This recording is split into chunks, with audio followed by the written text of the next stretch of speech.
Hello and नमस्कार। इस video में आप सभी का स्वागत है। मैं संदीप मुखोपाध्याय यानी आपका Sandeep sir and we are going to start the classes on medical laboratory technology. तो सबसे पहले भारत की परंपरा को मद्देनजर रखते हुए हम जो गुरु शिष्य का जो परंपरा चली है इस देश में, उसके लिए तो हमको कुछ दूसरे नाम से बोलना चाहिए, लेकिन चलिए इसमें हम आपको एड्रेस करेंगे दोस्त का नाम से ही, यानी आपको हम दोस्त पुकारेंगे। इसके बाद जो है कि इस मेडिकल लैब टेक्नोलॉजी में मेरे पास एमएससी का डिग्री है। इसके पहले मेरा बीएमएलटी भी था, यानी बैचलर डिग्री, डिप्लोमा भी था, तो खैर उसको अलग बात है। फिर आगे की मेरा पास 35 साल की तकनीकी तजुर्बा और उसका साथ 20 साल की टीचिंग एक्सपीरियंस है। तो दोस्तों, शुरू करने के पहले हम एक कहानी से चलते हैं।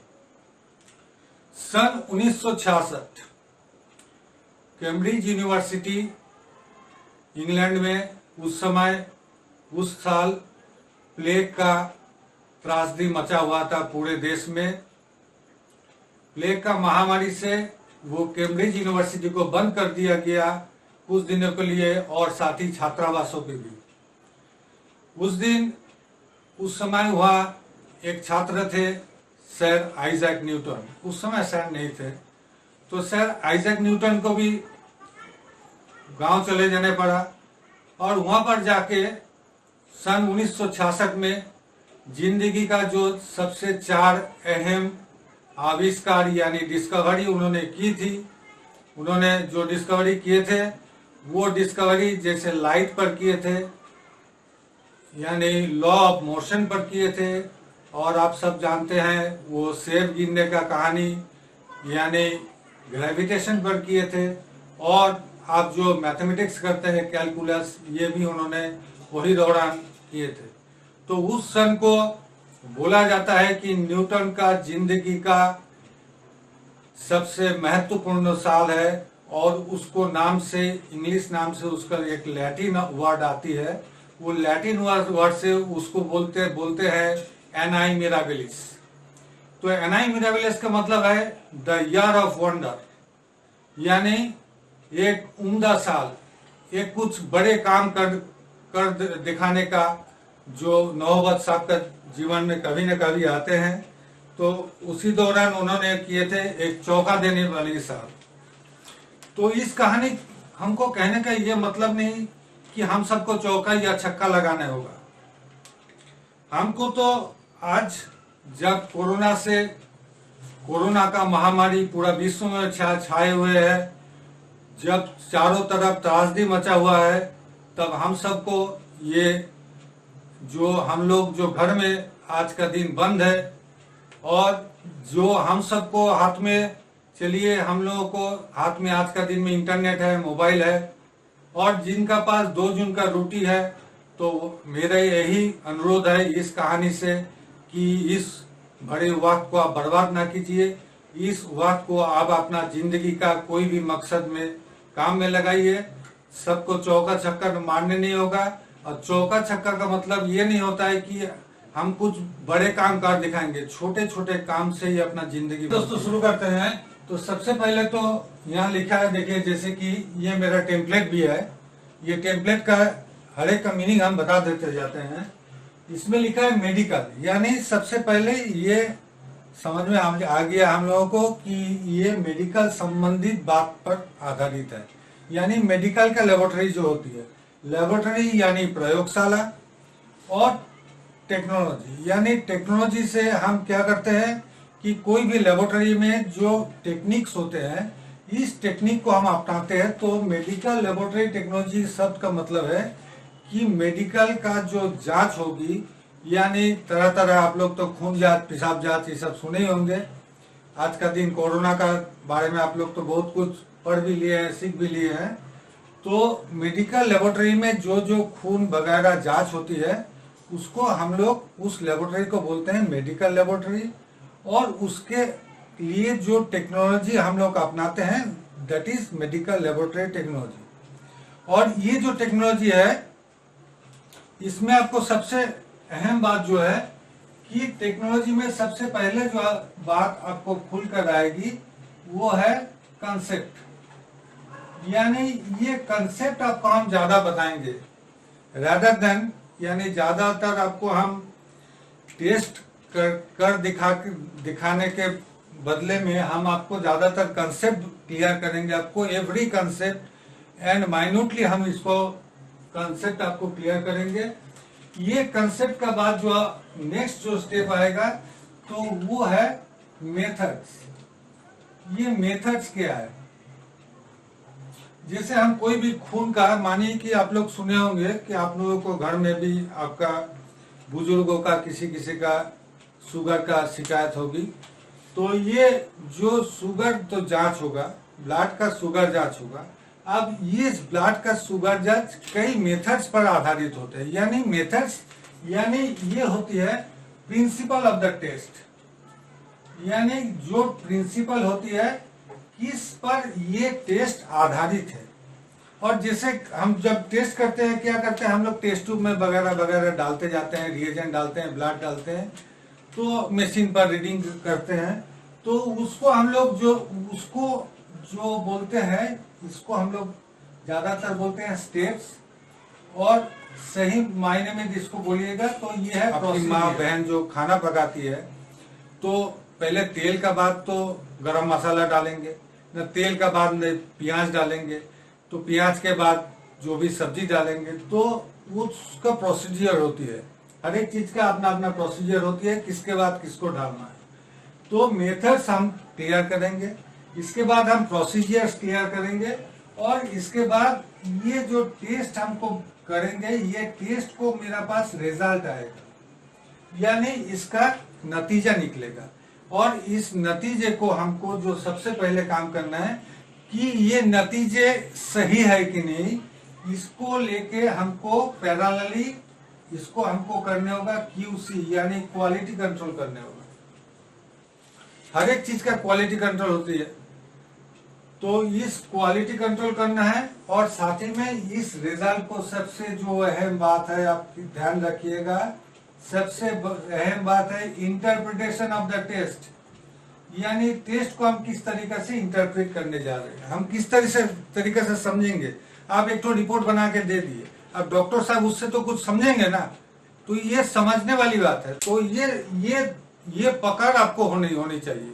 और इस पकड़ के लिए इस वीडियो में हम आपको बहुत सारे हेल्प करेंगे, इंटायर हेल्प करेंगे। और इस इंटरप्रिटेशन पर आप कब्जा रखिए, मेथड्स पर कब्जा रखिए, और ये जो स्टेप्स और रिजल्ट्स एंड QC वगैरह जो भी चीज है, ये समय समय के अनुसार बदलते जाएगा। इसके लिए आप बिल्कुल चिंतित ना होना। इसके बाद सबसे अब ख्याल रखिएगा कि हम यहाँ तीनों वीडियो बनाने जा रहे हैं, हिंदी, इंग्लिश एंड बंगाली। हिंदी का नीचे देखिए स्मॉल लेटर का A लिखी हुई है, इंग्लिश का नीचे स्मॉल लेटर का B लिखी हुई है, और बांग्ला का नीचे स्मॉल लेटर का C। इसको आपको कहाँ मिलेगा? ये चैप्टर में ये आपको डिस्प्ले करेगा। यानी 1A अगर हम बोलते हैं तो आपको समझ लेना होगा this video is in Hindi, यानी ये वीडियो हिंदी पर आधारित है। अगर इस पर B लिखी होगी तो जायज बात है ये इंग्लिश पर है, और C है तो बांग्ला पर ये वीडियो है। और हर एक वीडियो का जो टेम्पलेट आता है, इस टेम्पलेट में आपको सब्जेक्ट मिल जाएगा। ये सब्जेक्ट जो है ये कुछ सेक्शन है लेबोरेटरी का। इस लेबोरेटरी का जो सेक्शन है, ये सेक्शन A पर आती है। सेक्शन A पर आती है, चैप्टर है 1, 1 नंबर चैप्टर। ये मतलब हिंदी में है। और सब्जेक्ट जो है यहाँ पर है MLT, यानी medical laboratory technology.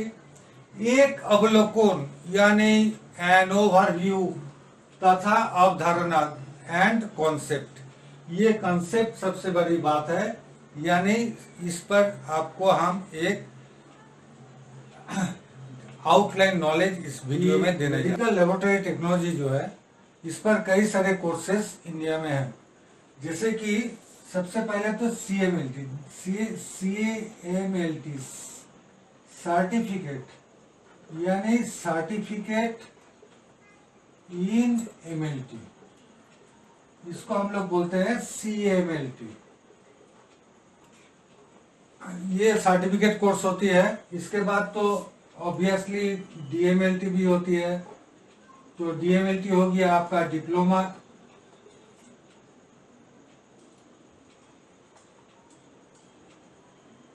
Diploma in MLT।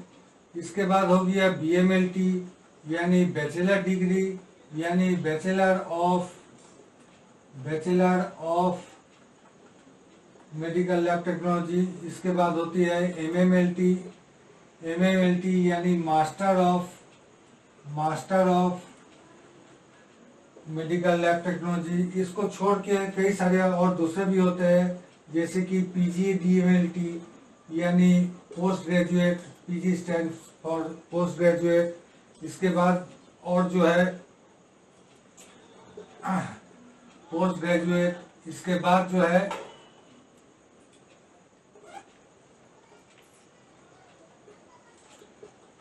PGDMLT। इसके बाद MSc इन MLT, जो कि मेरा भी क्वालिफिकेशन यही है, MSc यानी मास्टर इन साइंस। ये इसमें अब MMLT और MSc इसमें जो फर्क है, इस फर्क को आप नोट कीजिएगा।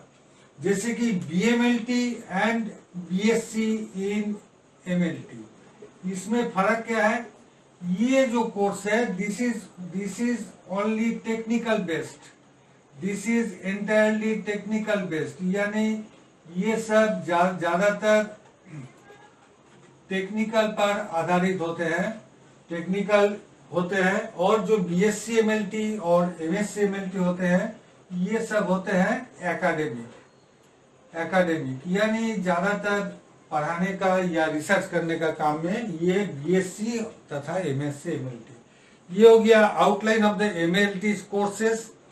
अब ये जो पास करते हैं, जो अब MLT पास किए हैं, ये जो MLT पास किए हैं, अगर डिप्लोमा होल्डर है आप, अगर आप सर्टिफिकेट होल्डर है, अगर आप पोस्ट ग्रेजुएट है, तो ये सबको ज्यादातर हम लोग डेजिग्नेट करते हैं, यानी टेक्नीशियन के रूप में। ये टेक्नीशियन, ये पहला जो आपका पड़ाव है, ये है टेक्नीशियन। इसको बारीकी से थोड़ा समझिएगा। ये जो सर्टिफिकेट एंड डिप्लोमा कोर्सेस है और कुछ बैचलर डिग्री में भी, ये जो ज्यादातर है, ये आपको इसको जो डेजिग्नेट करते हैं जब आप इंडस्ट्री में काम करने जाते हैं, यानी हॉस्पिटल या प्राइवेट लैब में काम करने जाते हैं, तो you shall be designate as technician, यानी आप टेक्नीशियन के रूप में जाइएगा। और ये अगर आप एकेडमिक में जाते हैं तो बगैर वो जो टीचर का डेजिग्नेशन, अदर देन ये जो PGDMLT, MScDMLT, BScDMLT, BMLT, MMLT, इन लोग को फिर दूसरा नाम से भी कहीं कहीं डेजिग्नेट किया जाता है। इन लोगों को बोलते हैं टेक्नोलॉजिस्ट। तो इसका कोई हार्ड एंड फास्ट रूल नहीं है इंडिया में कि किसको हम टेक्नीशियन बोलेंगे, किसको टेक्नोलॉजिस्ट बोलेंगे। तो उस पर ज्यादा मत सोचिए, वो समय समय की बात है, समय समय से वो बदलते भी जाएगा। में सबसे अहम 2 पार्ट होती है, जो कि पहला पार्ट आप लोग देख रहे हैं कि पैथोलॉजिकल लेबोरेटरी, यानी लेबोरेटरी मेडिसिन। आज का दिन में इसको लेबोरेटरी मेडिसिन कहा जाता है। पैथोलॉजिकल लेबोरेटरी, डायग्नोस्टिक लेबोरेटरी, ये तो आप लोग अक्सर देखते हैं बाजार में, टीवी में, अखबार में, चारों तरफ ऐड आता है। तो पैथोलॉजिकल लेबोरेटरी का आज का दिन में जो नाम है, इसको बोलते हैं लेबोरेटरी मेडिसिन। और इसके बारे में हम बाद में आ रहे हैं।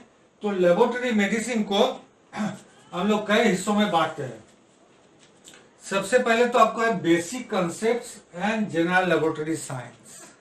तो बेसिक कॉन्सेप्ट्स क्या है? तो बेसिक कॉन्सेप्ट्स सबसे, जो मेरा 20 साल का तजुर्बा में हम देखे हैं, स्टूडेंट्स को सबसे दिक्कत होती है, ऐसे हम बहुत आदमी को भी देखे हैं, टेक्नीशियन को देखे हैं, कि इनको यूनिट समझ में नहीं आती है। अब यूनिट है क्या? यूनिट जो कि आप तेल लेते हैं बाजार से, जब आप लूज तेल लेते हैं तो आप तो एक तो खाली शीशी घर से ले जाते हैं और बोलते हैं कि हमको 1 किलो तेल दीजिए, तो 1 किलो तेल ले लिए। आप बोले नहीं आज का दिन लूज तेल नहीं है तो आप पैकेट ले लीजिए, कोई बात नहीं है, तो आप भी पैकेट ले लिए। लेकिन दोस्तों याद रखिएगा, 1 लीटर तेल इज नॉट 1 किलो तेल। 1 लीटर तेल इज नॉट 1 किलो तेल का मतलब 1 लीटर तेल नहीं है। आपको जो पैकेट में आदमी देता है वो 1 लीटर तेल देता है। और इसको गौर कीजिएगा, इसका पीछे तरफ जो लिखी हुई रहते हैं ये करीब 960 से 970 ग्राम का बीच में आता है। यानी 1 लीटर तेल का आप जब 1 किलो तेल लिए थे तब आप 1 किलो ही लिए थे। अभी जब आप 1 लीटर लिए हैं तो थोड़ा बहुत कम मिला है आपको। तो इसीलिए तो यूनिट को समझना सबसे बड़ी बात है। तो यूनिट को हम लोग तो तरह तरह का यूनिट चलता है। जैसे आप पावरोटी लेने जाते हैं, यानी ब्रेड लेने जाते हैं बाजार से, तो बाजार से ब्रेड आप लेते हैं कि 1 पाउंड ब्रेड दीजिए, आधा पाउंड दीजिए, क्वार्टर पाउंड दीजिए।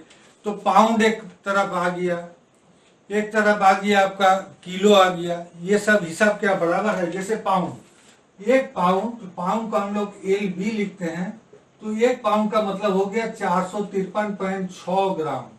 जबकि आपके ब्रेड का पैकेट में देखिएगा वो होती है 450 ग्राम, वो भी 1 पाउंड भी नहीं होती है।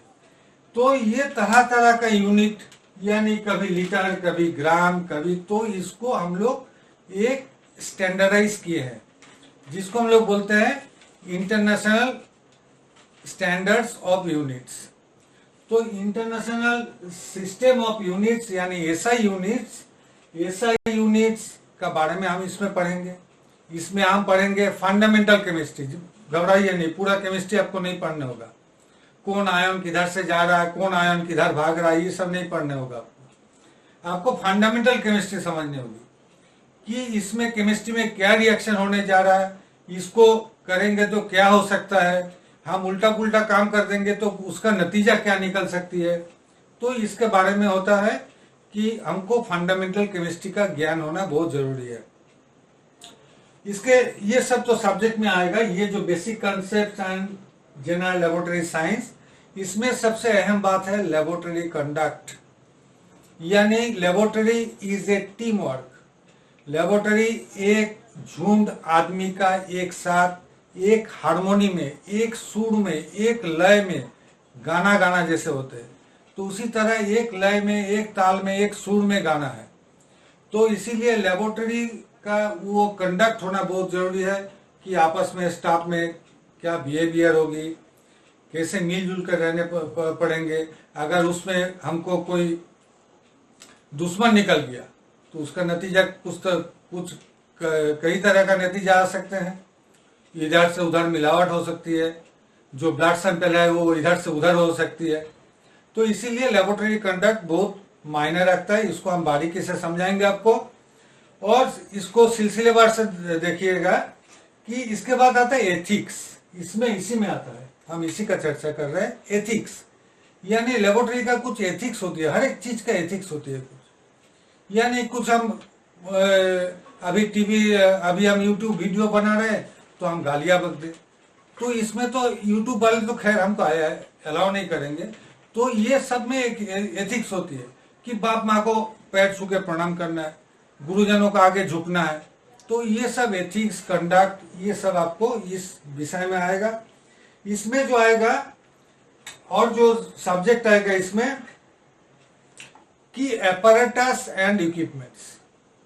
एपरेटस एंड इक्विपमेंट्स देखिए थोड़ा, जैसे आपका किचन में, आपका घर के किचन में तो गैस चूल्हा होती है, इंडक्शन कुकर होती है, माइक्रोवेव ओवन होती है। तो ये हो गया इक्विपमेंट्स। और इसका साथ क्या होता है, इसका साथ और बहुत सारी चीज होती है, जैसे कढ़ाई हुआ, फिर आगे का कुछ भी स्पून्स हुआ, बड़ा स्पून, छोटा स्पून, झांझरी, कुछ भी हुआ। दीज आर एसेसरीज यानी एपरेटस। ये हो गया apparatus होगा। तो लेबोरेटरी का इसमें हम यानी कि आपको सब मशीन के बारे में बताएंगे। जब इसको हम पढ़ाएंगे तो हम पढ़ाएंगे कि जनरल लेबोरेटरी apparatus जो कि हर एक काम में लगता है। जैसे गैस चूल्हा तो ऐसा नहीं है कि आपको एक ही खाना पकाने में लगती है, वो हर एक तरह का खाना पकाने में उसका काम होता है। तो इसीलिए इसको हम समझाएंगे यहाँ पर क्या क्या बोले कि standard international units, fundamental chemistry यानी मौलिक रसायन, और आगे की एथिक्स हुआ, कंडक्ट हुआ, आचरण विधि जो जिसको हम बोलते हैं, आचरण विधि को हमको पढ़ाई करना होगा, और इक्विपमेंट्स एंड अपैरेटस। नेक्स्ट जो चैप्टर है यानी जिसको हम बी चैप्टर बोल रहे हैं, इसमें देखिएगा ये इस वीडियो का टेम्पलेट में ऊपर में ये लिखा हुआ है, इसका मतलब ये जो वीडियो है ये इस सब्जेक्ट पर आधारित है। इसके बाद है बी, ये बी जहां कैपिटल बी आएगा तो ये सब्जेक्ट को हम बता रहे हैं हेमाटोलॉजी। अब हेमाटोलॉजी क्या है? हेम का मतलब हुआ आयरन, आयरन। तो इसको थोड़ा ब्रॉड स्पेक्ट्रम में हम ले लेते हैं। आयरन क्या है कि iron is the main content of haemoglobin, और साथ में प्रोटीन भी होती है। तो आयरन होना हीमोग्लोबिन जरूरी है। तो इसको हम थोड़ा लार्ज स्पेक्ट्रम में लेंगे तो ये आ जाएगा हीमोग्लोबिन। तो सिर्फ क्या हम यहाँ पर हीमोग्लोबिन का पढ़ाई करेंगे? नहीं, इसमें हम और थोड़ा इसका एरिया बड़ा कर लेते हैं। ये एरिया जब बड़ा करते हैं तब इसमें आ जाता है ब्लड सेल्स यानी रक्त कोश। रक्त कोश में जिस तरह का मेरा कई तरह का रक्त कोश है, आप जानते हैं कि आरबीसी, डब्ल्यूबीसी, थ्रोम्बोसाइट्स यानी प्लेटलेट्स, इस तरह का ब्लड सेल्स का पढ़ाई करेंगे हम। ये ब्लड सेल्स का मतलब हुआ, ये जो ब्लड सेल्स का पढ़ाई हुआ इसको हम लोग बोल रहे हैं हेमाटोलॉजी। अब लॉजी का मतलब क्या है? ये लॉजी का मतलब है स्टडी, सिंपल सा है स्टडी, यानी ब्लड सेल का विषय में हम स्टडी करने जा रहे हैं, तो हो गया हेमाटोलॉजी। इसके बाद जो चैप्टर आती है आपको कि देखिए आप कि बायोकेमिस्ट्री चैप्टर में आपको क्या है? सी नंबर में है बायोकेमिस्ट्री। बायोकेमिस्ट्री चैप्टर में आपको है कि एस्टिमेशन यानी इसको परिमाप करना। क्या चीज को परिमाप करेंगे? जो खून में है। खून में क्या है? खून में शुगर है, यूरिया है, क्रिएटिन है, कोलेस्ट्रॉल जो सब बोलता है घी खाने से भी हो जाता है। तो ये खैर चैप्टर में पढ़ाएंगे। तो इसका सही संतुलन, सही उपाय से इसको सही तरीका से सही ढंग से परिमाप करने का जो सब्जेक्ट है इसको हम लोग बोलते हैं बायोकेमिस्ट्री यानी एस्टिमेशन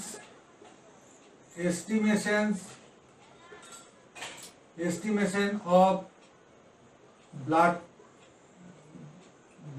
और plasma components, plasma biochemical components. Plasma biochemical component जो है उसमें जो चीज है उसको सही तरीके से एस्टिमेट करने का नाम हो गया बायोकेमिस्ट्री। ये बायोकेमिस्ट्री, इसमें हमको मेटाबॉलिज्म पढ़ना पड़ता है कि शुगर जो हम खाएं, यानी ज्यादातर हम शरबत पीते हैं, तो शुगर जो हम इंटेक किए हैं, जो प्रोटीन लिए हैं, अंडा खाए हैं, चाहे दाल खाए हैं, फिर जो फैट्स खाए हैं, जो चर्बी खाए हैं, तेल खाए हैं, घी खाए हैं, उसका मेटाबॉलिज्म कैसे हो रहा है और उसको किस तरह से उसको सही तरीका से सही ढंग से सही मात्रा में उसको एस्टिमेट करने का नाम है बायोकेमिस्ट्री। इसके बाद जो चैप्टर है आपको देखिए, इस चैप्टर को हम यहाँ से यहाँ ले गए, माइक्रोबायोलॉजी से हटा के ले गए। काहे ले गए बाद में बताते हैं, क्योंकि माइक्रो सबको पता चल रहा है। माइक्रोबायोलॉजी का मतलब है कि माइक्रो यानी बहुत छोटे चीज का विषय में स्टडी करना है माइक्रोबायोलॉजी। माइक्रो मतलब बहुत छोटा, बायो मतलब जैविक यानी जो जिंदा है, और लॉजी मतलब स्टडी यानी माइक्रोबायोलॉजी बहुत छोटे चीज का स्टडी करते हैं। इसमें हम क्या स्टडी करते हैं? इसमें हम जो कि एक कोषी प्राणी है और जो कि बहुकोषीय है, यानी जो कि यूनिसेलुलर है या मल्टी सेलुलर है, इस पर हम पैरासाइटोलॉजी का स्टडी करते हैं। तो पैरासाइटोलॉजी में जब हम स्टडी करते हैं तो इसका दो हिस्सा निकलती है।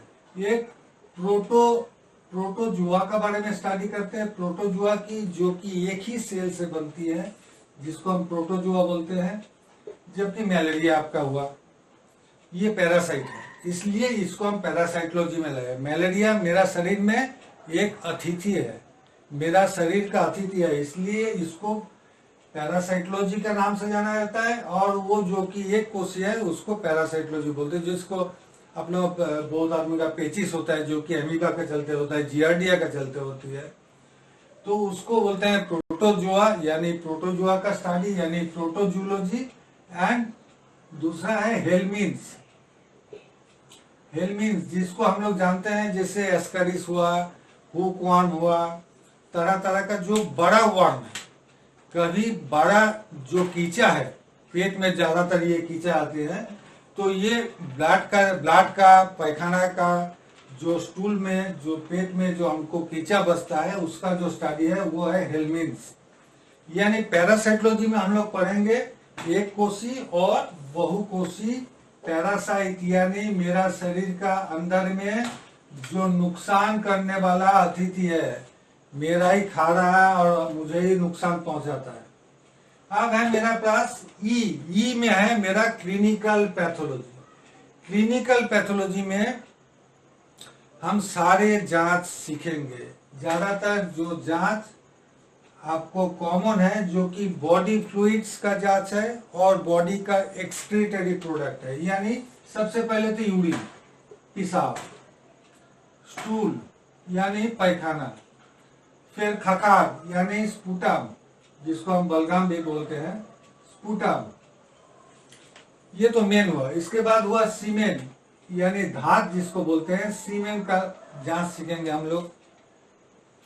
इसके बाद और क्या सीखेंगे, इसमें सीखेंगे हम लोग बॉडी फ्लूइड्स। बॉडी में हम लोगों को बहुत तरह का फ्लूइड्स होती है, जो फ्लूइड्स हमको बॉडी से निकलते जाती है और कुछ बॉडी में रहता भी है। जैसे पेट में पानी जम जाना, अब पेट में पानी जम जाना जिसको हम लोग एसाइटिक फ्लूइड बोलते हैं, नहीं तो पेरिटोनियल फ्लूइड भी बोलते हैं। फेफड़ा में पानी जम जाना जिसको हम प्लूरल फ्लूइड से जानते हैं। जो मेरा हार्ट है, हार्ट में पानी जम जाना, इसको हम लोग पेरिकार्डियल फ्लूइड बोलते हैं। घुटना में पानी जम जाना, इसको हम लोग बोलते हैं साइनोवियल फ्लूइड। इसी तरह का मेरा जो बैकबोन है, पीछे का जो बैकबोन है, बैकबोन में एक फ्लूइड रहती है, इसको हम लोग बोलते हैं सेरिब्रोस्पाइनल फ्लूइड। यानी ये सेरिब्रोस्पाइनल फ्लूइड हुआ, एसाइटिक फ्लूइड हुआ, प्लूरल फ्लूइड हुआ, साइनोवियल फ्लूइड हुआ। इसी तरह का समूचा फ्लूइड और यूरिन, स्टूल, स्पूटम, सीमेन, इसका जांच जो सिखाया जाता है वो क्लिनिकल पैथोलॉजी का चैप्टर यानी ई चैप्टर में। इसके बाद जो आते हैं ये है साइटोलॉजी एंड हिस्टोपैथोलॉजी। साइटो, इसका मतलब आप देखिए, ये बड़े बड़े नामों से मत घबराइए, इसका नाम का भी आप कैसे इसको समझने पड़ता है, इसका भी एक छोटी सी हम क्लास लेंगे बाद में। तो साइटो का मतलब हुआ सेल यानी कोश, और लॉजी यानी स्टडी, इसका किसका स्टडी ना, बॉडी सेल का। इतना देर तो हम हेमाटोलॉजी में कर रहे थे ब्लड सेल का स्टडी, अभी जो बॉडी सेल का जो स्टडी कर रहे हैं इसको हम लोग बोल रहे हैं साइटोलॉजी। और इसके साथ आता है कि कोई हिस्टोपैथोलॉजी। हिस्टो का मतलब हो गया टिश्यू यानी कला, टिश्यू। पैथो, ये पैथो जो शब्द है, ये पैथो शब्द का मतलब है डिजीज। ये जो पैथोलॉजी बोल रहे हैं ना, पैथो का मतलब है डिजीज, यानी टिश्यू का डिजीज का, लॉजी का स्टडी। तो टिश्यू का डिजीज का स्टडी का मतलब हो गया हिस्टोपैथोलॉजी। तो इस सेक्शन में हिस्टोपैथोलॉजी में हम लोग खास करके कैंसर का स्टडी करते हैं और एक अहम चीज का स्टडी करते हैं। अब एक आदमी मर गया, किसी ने बोल रहा है खुदकुशी किया, किसी ने बोल रहा है मर्डर कर दिया। तो इसको क्या होती है, इसको पोस्टमार्टम। पोस्टमार्टम से पता चलता है कि ये आदमी खुदकुशी की है, कि किसी ने मार दिया है, कि नॉर्मल डेथ हुआ है।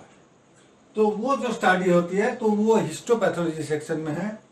और साइटोलॉजी है, ये भी मेनली कैंसर के लिए है। तो ये जो खास करके ये जो चैप्टर है साइटोलॉजी एंड हिस्टोपैथोलॉजी, इसमें टेक्नीशियन या टेक्नोलॉजिस्ट का बहुत अहम काम नहीं होती है। इनका काम होता है सिर्फ स्लाइड प्रिपेयर करके, यानी सामान जो सैंपल कलेक्शन, सैंपल भी पैथोलॉजिस्ट का सेक्शन में जाता है, और जो इसको प्रिपेयर करके सही तरीके से स्लाइड बना के जो माइक्रोस्कोप में देखने लायक है वो स्लाइड बना के डॉक्टर का टेबल तक पहुंचा देना टेक्नीशियन या टेक्नोलॉजिस्ट का काम होता है।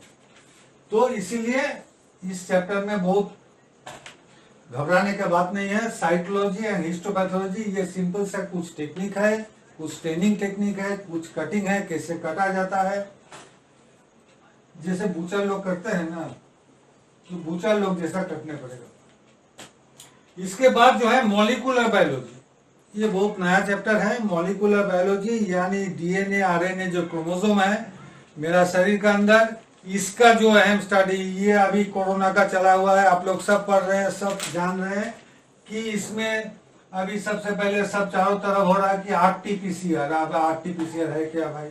आरटीपीसीआर है यानी real time polymerase chain reaction. तो real time polymerase chain reaction क्या है ना, एक ही जो पतला पतला सो जो बहुत नैनोमीटर में आती है, जो हम लोगों का जो शरीर में जो डीएनए आरएनए बचता है, उस डीएनए आरएनए चेन को बढ़ा के इसका स्टडी करने का और इसको सही तरीके से मेजरमेंट करने का जो है ये आता है, ये सब आता है मॉलिक्यूलर बायोलॉजी चैप्टर में। ये बहुत इंटरेस्टिंग चैप्टर है, खास करके जब पीपीई पहन के आप लोग काम कीजिएगा और आपका साथी घर वाले देखेंगे तो कम से कम उनका तो गर्व होगा कि हमारे बच्चे चलो देश के लिए तो काम कर रहे हैं। तो ये मॉलिक्यूलर बायोलॉजी बहुत इंटरेस्टिंग सब्जेक्ट है, ये हम लोग पढ़ेंगे बाद में। इसके बाद है माइक्रोबायोलॉजी चैप्टर। माइक्रोबायोलॉजी में थोड़ा गौर कीजिएगा कि माइक्रोबायोलॉजी जो चैप्टर है ये माइक्रोबायोलॉजी चैप्टर है यानी बहुत छोटे चीज को स्टडी करना, बहुत छोटे जो जीवित चीज है जैसे बैक्टीरिया वायरस, इसको स्टडी करना। तो इसमें सबसे पहले है, इसको हम H रखे हैं और इसका 4 डिवीजन है, H1, H2, H3 and H4। H में क्या है कि बैक्टीरियोलॉजी, यानी आपको समझ में आ गया इतना देर में कि स्टडी ऑफ बैक्टीरिया। ये वायरोलॉजी, ये भी मॉलिक्यूलर बायोलॉजी से रिलेटेड है। तो वायरोलॉजी मतलब है स्टडी ऑफ वायरसेस। माइकोलॉजी यानी फंगी जो होती है, जो फंगी, तो ये फंगी का स्टडी को बोलते हैं माइकोलॉजी। इसमें बहुत गौर से देखिएगा, ये जो बैक्टीरियोलॉजी चैप्टर है ये इससे भी थोड़ा जुड़ा हुआ है। कुछ जो क्लिनिकल पैथोलॉजी में हम लोग कर रहे थे ना, यूरिन स्टूल बॉडी फ्लूइड्स कर रहे थे, वो फिर कुछ काम के लिए फिर इस लेबोरेटरी में भी आने पड़ता है, फिर कुछ टेस्ट के लिए शायद इसमें भी आने पड़ेगा। जैसे इसका तो टोटल रिलेशन इससे है, वायरोलॉजी से है। फिर माइकोलॉजी है यानी स्टडी ऑफ फंजाई, फंजाई का जो स्टडी करते हैं वो है माइकोलॉजी। अब है सेरोलॉजी, ये बहुत अहम चीज है। तो सेरोलॉजी में जो है मेनली हम लोगों को एंटीजन एंटीबॉडी का टेस्ट है, antigen antibody, antigen plus antibody. यानी एंटीजन एंटीबॉडी किसको बोलते हैं कि जो भी मेरा शरीर में बाहर से प्रवेश करता है उसको हम एंटीजन बोलते हैं। तो शरीर ने उसको तो पहले तो देखता है, सिग्नलिंग के जरिए देखता है कि ये मेरे लिए शत्रु है कि मित्र है। तो शत्रु है तो उसके अगेंस्ट में एंटीबॉडी बनाएंगे कि इसको मारने के लिए ये बनाएंगे, अगर मित्र है तो पास कर दो भाई। तो एंटीजन एंटीबॉडी का जो टेस्ट होती है वो आता है सेरोलॉजी में। ये एंटीजन एंटीबॉडी देखिएगा आप लोग, अभी जो कोरोना का बहुत चला हुआ है कि एंटीबॉडी टेस्ट, जिसको हम लोग कॉमनली बोलते जा रहे हैं कि रैपिड टेस्ट। ये रैपिड टेस्ट जो है ये एंटीजन एंटीबॉडी का टेस्ट है। यानी देखिए अभी वायरोलॉजी में थे हम, आरटीपीसीआर में जो आरटीपीसीआर कर रहे थे तब हम वायरोलॉजी में थे, वही कोरोना का ही टेस्ट कर रहे थे। अभी जब कोरोना का टेस्ट कर रहे हैं, जबकि एंटीजन एंटीबॉडी का टेस्ट कर रहे हैं कि उसका शरीर में एंटीबॉडी बना है कि नहीं, तब हम रैपिड टेस्ट कर रहे हैं, जबकि ये आ जा रहा है सेरोलॉजी सेक्शन में आ जा रहा है। हालांकि दोनों ही माइक्रोबायोलॉजी का लैब में ही होता है, तो ये सेरोलॉजी में आ जाता है। इसके बाद जो बहुत अहम है ब्लड बैंकिंग, यानी किसी से हम ब्लड लिए, ब्लड किसी को दिए, आपका ग्रुप क्या है भाई, तो ये सब चैप्टर आ जाएगा आपका ब्लड बैंकिंग में। ब्लड बैंकिंग जिसको दूसरा नाम है कि इम्यूनो हेमाटोलॉजी, तो हेमाटोलॉजी भाई यहाँ एक तो था, फिर यहाँ इम्यूनो हेमाटोलॉजी आ गया। और अभी जो नाम चला हुआ है सबसे अभी जो एक्सेप्टेबल नेम है वो है ट्रांसफ्यूशन मेडिसिन, यानी ट्रांसफ्यूज जो भी ट्रांसफ्यूज करेंगे, यानी ब्लड, मेरे ब्लड आपको देंगे, आपको ब्लड मुझे दीजिएगा, तो उसका हो जाएगा ट्रांसफ्यूशन मेडिसिन में, उस चैप्टर में चला जाएगा। अब इसको इम्यूनो हेमाटोलॉजी काहे बोल रहा है?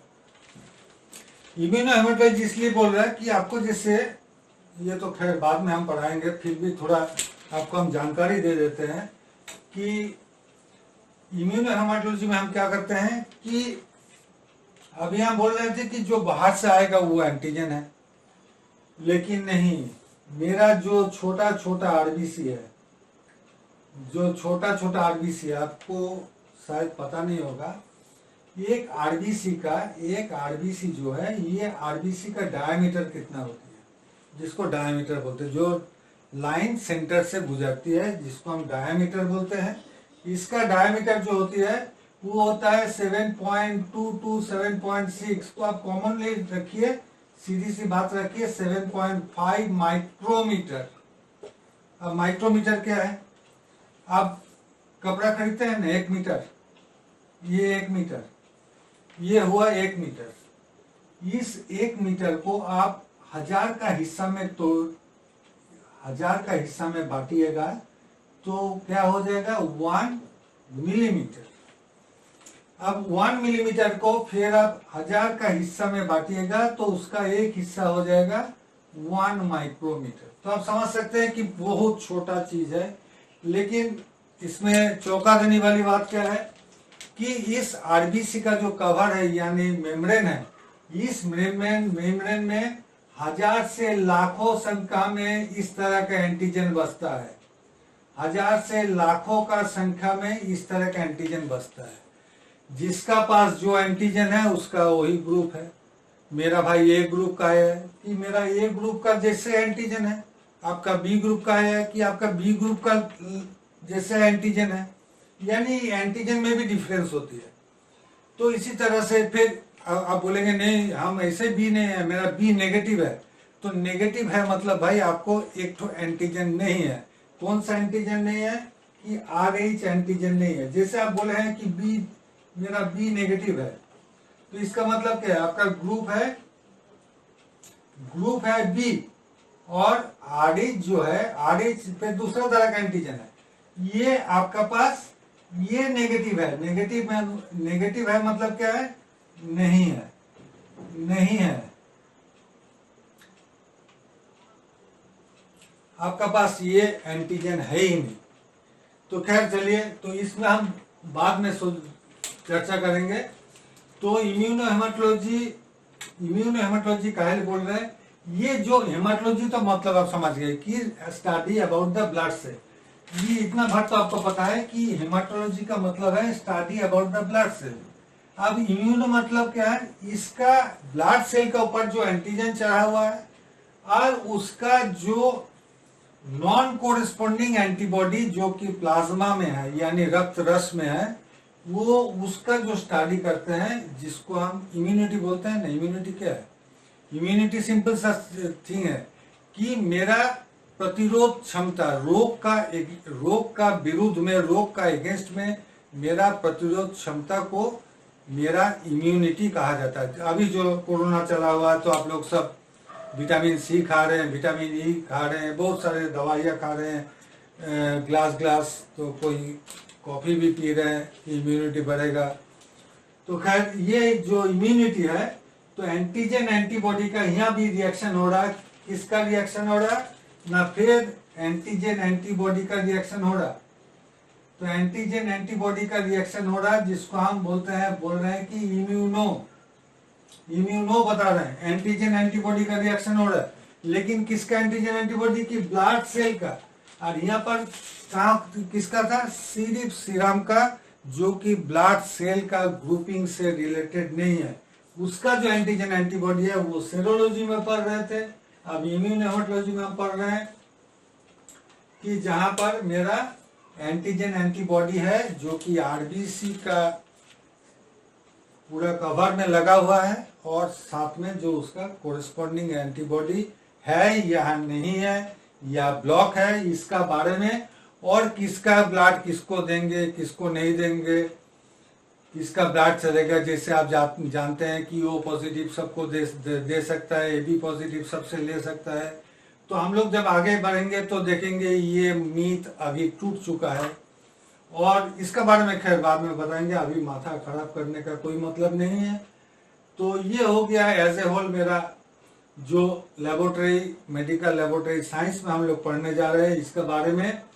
और देखिए यहाँ पर हम मेरा 2 चैप्टर और आएगा, QC यानी क्वालिटी कंट्रोल। मेरा 2 चैप्टर और आएगा, जिसका नाम है, हम अभी से इसका नंबरिंग भी कर दिए हैं, कि इसका जो नाम आने वाला है वो आने वाला है क्वालिटी कंट्रोल। क्वालिटी कंट्रोल यानी हर एक चीज का क्वालिटी कंट्रोल होना चाहिए। देखिए क्वालिटी कंट्रोल क्या है, बहुत उम्दा चीज है।